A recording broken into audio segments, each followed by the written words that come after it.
for local agriculture radio programming in Central Illinois. IllinoisFarmRadio.com. Local farm programming streamed live and archived to hear anytime. IllinoisFarmRadio.com. Hear the morning and noon farm shows with local agriculture news and interviews. IllinoisFarmRadio.com. Plus, hear all of your favorite agriculture farm shows, including RFD Illinois, AgriTalk, RFD Today, and the Closing Market Report. IllinoisFarmRadio.com. It's agriculture grown locally, streamed live, and archived to hear anytime. IllinoisFarmRadio.com. A service of the Miller Media Group. Your friend in Central Illinois. WHOW. Top of the morning. Thanks for being with us. I'm your host today, Seth Lawrence. The WHOW Morning Show streams to Facebook and YouTube, brought to you by Peterson Insurance, your Pekin Insurance agent in Clinton. On the Zoom with us today is Mr. Ryan Peyton, Superintendent of Blue Ridge Schools. Mr. Peyton, good to see you, sir. How you doing?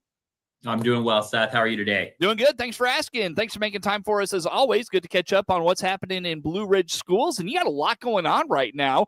You mentioned we've talked for a long time, really, about the renovations and the happenings on your outdoor facilities, your sports facilities in particular, and really getting to showcase those this week with homecoming, correct?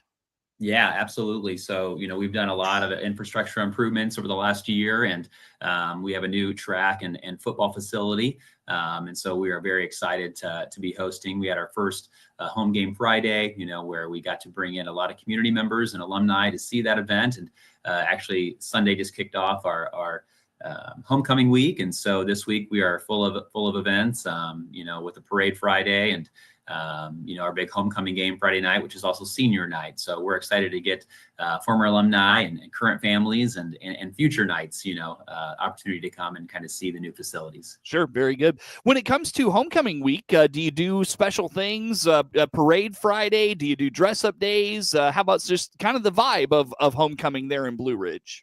Yeah, I mean, it's pretty traditional in that way. So a lot of those same things that you mentioned, we kick off typically with a coronation on on Sunday night. And so we kind of crown our king and queen and those things. So they kind of reign over the week. And then it's awesome too. We also annually recognize a Blue Ridge, what we call Wall of Fame inductee. And so, that's somebody that has been very meaningful and provide a lot of opportunity for our district in some way, shape, or form. And this year we're recognizing Shari Eubank, and Shari was a teacher and a drama teacher as well, ELA teacher. And so just had a significant impact on many, many lives still today, subs in our district and support students. And so just really has made quite an impact on our school district. Now, does the football program, you do 8-man football, right? We do. That's correct. Cool. How's their season going? Well, we've got one win so far. We're hoping to get a win this week. We play, like I said, on Friday, 6:30 kickoff. And so we're looking forward to being competitive and we've continued to see growth throughout the year. I think we had scored our most points last week that we have all season. So there's a positive there. I don't talk to many Supts that reside over a 8-man football program. Do you, is it difficult to find games, Mr. Peyton, or do you have a full 9-game schedule? We have a full schedule. And so there's like an 8-man organization that really does scheduling for the year. And so it's really kind of out of our hands. And so I believe that schedule is put together somewhere in January. And so, it's just an opportunity that those are already made. And so we play teams from all over the state. We travel quite a bit. We play some local teams, with like a St. Thomas More, but then we've traveled all the way, down to Metro East and just to different parts of the state. Gotcha. Do you co-op on that program with anybody? We do. Deanna Weldon joins us for football, and so they'll be joining us this year for boys basketball as well. And we have several sports between junior high and high school where we co-op. Got it. Sure. Very good. So homecoming week. What's the parade Friday like? It's one of the biggest parades that we have in town. So it's a fun event. It'll kick off around 4:00. We start here at the high school, kind of makes its way down John Street out onto 54 and then downtown where it kind of ends. And what's interesting about it this year, and what's cool, number one, those are a few things. We have some prior kings and queens of the past coming, over our past 40 years to be in the parade. And then after the parade is done, we're really hoping that everybody comes back to the high school parking lot. We're going to have some food trucks. We're going to have some yard games, just an opportunity to have some fellowship, connect, with alumni, and we're looking forward to that. There you go. So homecoming week, doing it right over in Blue Ridge.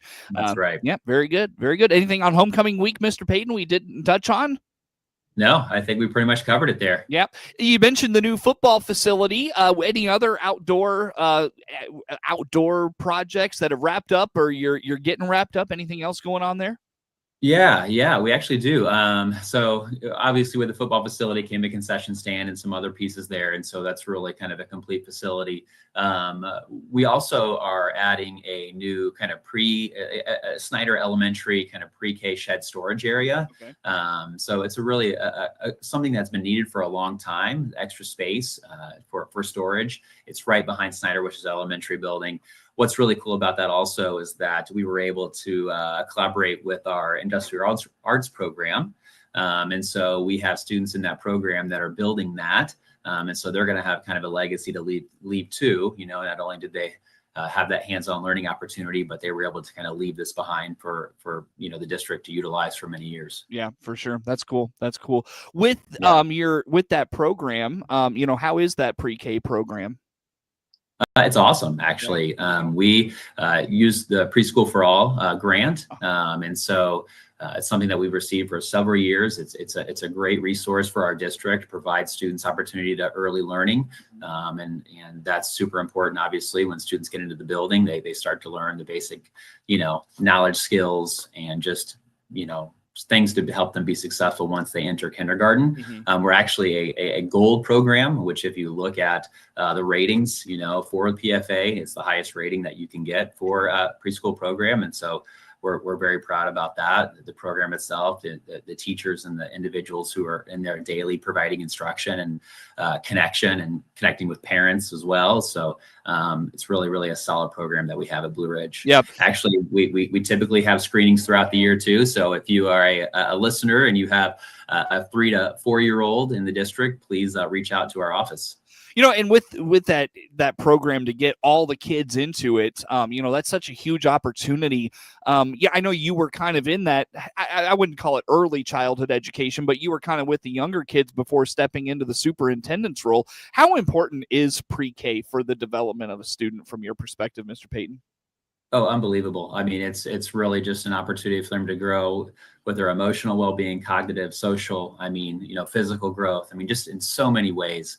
They're getting access to, pre-academics.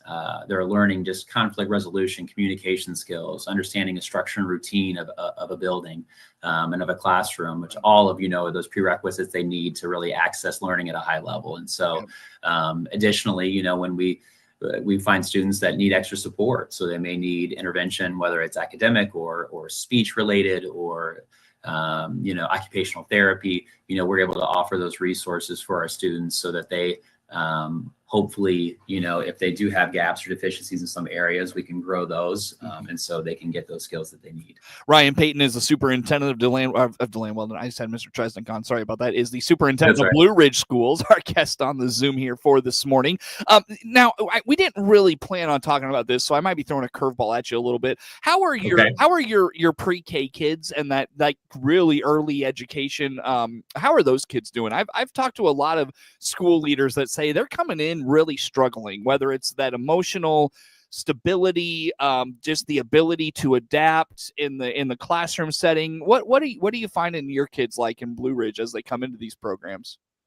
I think it just varies. It varies. Every student is different. It's hard to really have a general, thought there. We see kids that come from a variety of ability levels. And so, we have seen a little bit just in general in our younger grade levels, which when I talk to other SUPs and so on, that 5 to 7 age range, we start to see some kids with some more behaviors maybe typically than what we saw 15 to 20 years ago. Right.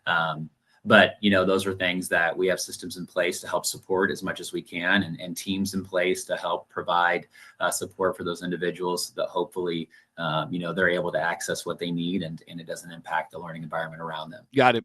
Very good. You mentioned you do screenings throughout the course of the year for that pre-K program. Do you happen to have on hand or know off the top of your head when the next is for that, Mr. Peyton? I don't. We actually just offered one on Friday. So Okay. we had one Friday afternoon, and, we have a few slots that were left. And hopefully, after that screening, we're able to fill all the slots. We get about 60 slots a year is what we receive. And so, our goal is to fill those up. And typically that is what we do. We usually have a wait list.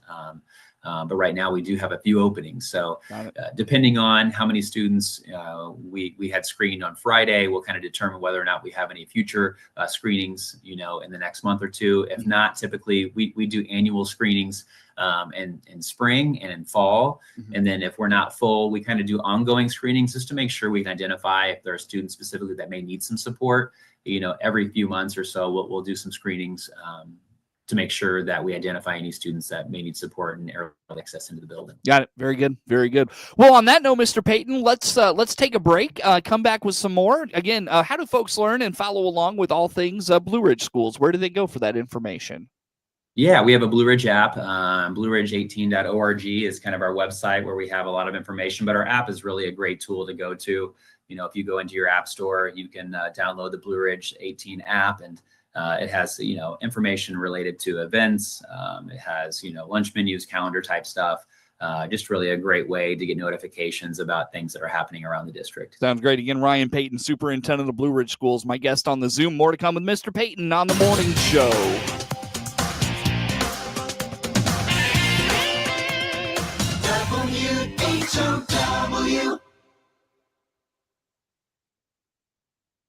WHOW. And meaningful development. Let's check the markets now on the RFD Radio Network. I'm Jim Taylor. Steady trade with corn, beans, and Chicago wheat. December corn up a penny, 4.14. March corn 4.29.5, up 1/4. May corn 4.38 1/4, up 1/4. November beans unchanged, 10.06.5. January beans up 3/4, 10.25. March beans 10.40 3/4, up 1 1/4. December wheat 4.97 1/4, down 3. March wheat down 2 1/4, 5.14.5. May wheat 5.26 1/4, down 2 pennies. December bean meal 275.80, up $1.50. December bean oil 50.85, up 28 cents. Livestock trade October feeders 378.50, down to $1.67. October live cattle down 40 cents, 241.42. December lean hogs 83.65, up $0.50. Energy market November crude oil 58.92, up 22 cents. Tim Gould Farms in Henry County. He trusts Illinois Farm Bureau to have his back, and so can you. Farm Bureau has a very large impact on local communities and on the state level. There's different avenues of communications, such as Farm Week, Ag Safety, Ag in the Classroom, scholarship programs. Between off the farm job, the farm, and family, my life without Farm Bureau would feel as though I'm on my own. The Illinois Farm Bureau Advantage. Impactful advocacy, trusted information, and meaningful developments. Here's Clinton Save-A-Lot owner Dave Jackson on why you should shop his store. Well-thought decisions on our pricing and try to make sure that we have the right retail on the right items so that you don't have to go anywhere else. It's just such a fallacy that people think they have to drive out of town and put up with what they have to put up with in these stores, park 2,000 feet from the door and just go through that whole process. Dave and his staff works hard to save you up to 40% on your food bill every day at your Clinton Save-A-Lot. And as Dave always says, Hope to see you soon. Your friend in Central Illinois.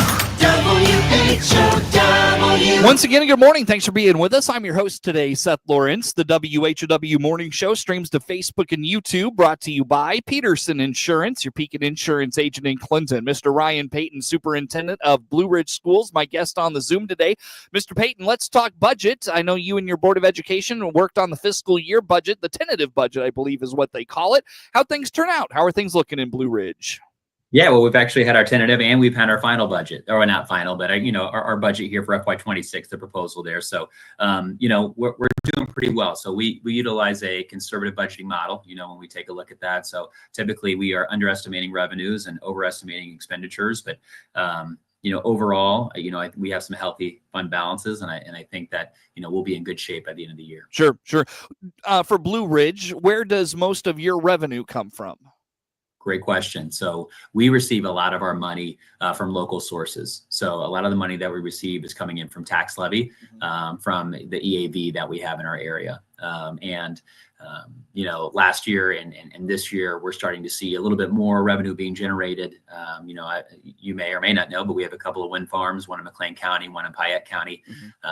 There's several turbines there that are turning, and those generate EAV or revenue for the district. Are those showing up in this year's budget? We do. We see a little bit of the increase from McLean County, and so they have helped us, kind of offset and create some healthy fund balances. And then we even will potentially see a little bit of EAV from the Piatt County wind farms that are coming on or just came on.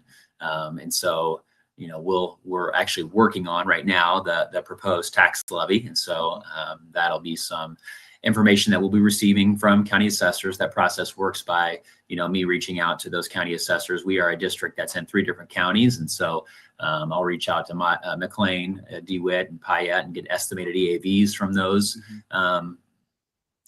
assessors. And then I'll help kind of determine, where we're headed for next school year. Are those significant revenue sources?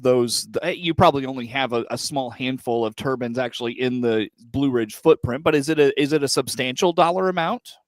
Yeah, it is a substantial dollar amount. So we actually have quite a few turbines. Okay. I don't have the exact numbers in front of me as far as McLean goes. I believe there's 50 or more. Okay. Actually more than 50. And I think it's a very similar setup to Piatt. So we're actually in a place where there is quite a bit of wind farm presence in our community. Got it. I know. So those dollars are showing up in this year's budget. Is it just offsetting kind of the reliance on the taxpayer, or do you have bigger aspirations for that funding? Yeah. I mean, I think, those are conversations that we have with the board, but obviously anytime that we can help to reduce, the burden on a taxpayer, we're going to look at those options, right? And we do that currently. And so, we receive the county facility sales tax from Piatt, and then we also just started receiving the new McLean County county facility sales tax. And so, right.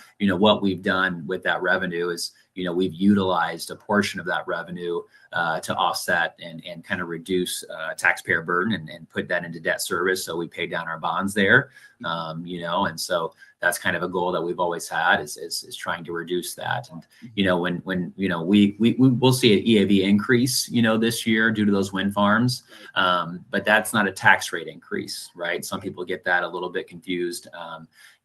When we see an EAV increase, right, that's bringing more revenue in and so on, but we're not actually changing the tax rate. The assessor is the one who kind of looks at the EAV increase. That's not us. So sometimes that gets a little bit misconstrued. Got it. So when it comes to that, the 1 cent sales tax dollars, you mentioned that's showing up in this year's budget. Yeah. So Piatt County we've had for quite some time. Yeah. I think it brings in somewhere around $70,000 annually to the district. And so, like I said, we utilize half of that every year to pay back our debt. And so that's hopefully, reduces that burden for the taxpayer. And then we should see somewhere around that same amount from McLean County. Okay. We don't have quite as many students in McLean County, so you only see a percentage of that 1% sales tax. Right. So we only have around, I think, 60 kids, I believe, from McLean County. And so we receive a pretty small portion of that percentage of county facility sales tax. Makes sense. Do you foresee those dollars, wind farm, the 1 cent sales tax, do you foresee those dollars being more impactful to other aspects of your budget when you get to a place where you say, okay, we've abated taxes probably as much as we can, so then it just kind of becomes like a profit margin, for lack of a better term. Yeah. I mean, so, hopefully it can offset. So we receive some other funding, like corporate CPPRT money. It's some tax money that we receive annually. Yeah. And some of that money has to be spent in certain spaces just because we're trying to keep fund balances healthy. Sure. And it can help us offset some state dollars that aren't coming in. So we've been told there's kind of a financial cliff coming ahead. I don't know if that's a term that you'll hear coming up, but what do you mean by that? Like just so there's been some conversation just that, potentially some of the money that we receive from the state, things like mandated categoricals that support transportation and special ed transportation, those will see a significant increase in the near future. They've been being prorated for several years. Okay. But I think we're, as Supts and some people are being kind of, told to just to really start kind of projecting what would it look like, if we only receive, let's say, 50% of our funding for transportation, as opposed to the 60 or 70% that we currently get, depending on whether it's special ed or regular, somewhere in that area. So, well, I've heard the categoricals are getting cut back for now. That's good to hear that those would that those would get increased and you'd see more money out of that. Well, no, they are getting cut. No, that's what I'm saying. That if those get cut, our EAB that we're receiving, those revenues are going to help offset some of that. Hopefully. I'm sorry. I thought you were saying they were going to increase those. Okay. No. I apologize. No, they are definitely going to decrease. That's why they call it that cliff, because we're going to receive that. We're going to see that money dropping. That's going to be fun. That's going to be fun to deal with. Hopefully, go ahead. I'm sorry. Well, just hopefully some of that revenue that that new AV that we're getting through the turbines will help offset some of that. Right. Sure. You could also ask them to cut back on other mandates that they don't fund either. That would be, that would be something to take the burden. Yeah. I don't know if you've seen, there's some pictures out there and just some dialogue, but 20 years ago, I think your school code was about this big, and now it's doubled in size. And so, and that's something that I know IPA and both IASA and some of the organizations around the state have been trying to assist with, is cutting back some of those mandates that are placed upon school districts. If there's one thing Illinois loves, it's a nice thick book to work through a bureaucracy. That's there you go. Yep, for sure. Hey, I'm curious, Mr. Peyton, your first time through the budget, how'd it go for you? It was good. It was there's a lot there. I'll tell you that. It is a lot of work, a lot of time, a lot of attention to detail. The great thing is that through IASA, which is the Illinois Associated of School Administrators, and through our local ROE, there are so many really helpful resources available. People that are willing to either set up workshops or contact directly and work with finance coaches, and actually work with Vic Zimmerman, who's my IASA field supervisor. All these people that are just former Supts, have great knowledge and skill sets, and just really help to mentor individuals who are new and just don't have that skill set yet. And so it was really fun and enjoyable. I felt like I learned a lot from this year's experience, and I'm still through it. Right. So I got a long ways to go with it. And I know that we may have to look at a revision or amendment at some point. And, that's just a part of the process. So that's where we're at. Very good. Yeah, I was going to ask who your guy was. Vic's a good dude. I like him a lot. Very good. Hey, Mr. Peyton, I know you got to jump. I got to jump as well. Good to talk to you as always. Yeah, you too, Seth. Thank you. Ryan Peyton, Superintendent of Blue Ridge Schools, my guest on the Zoom. Network News on the way.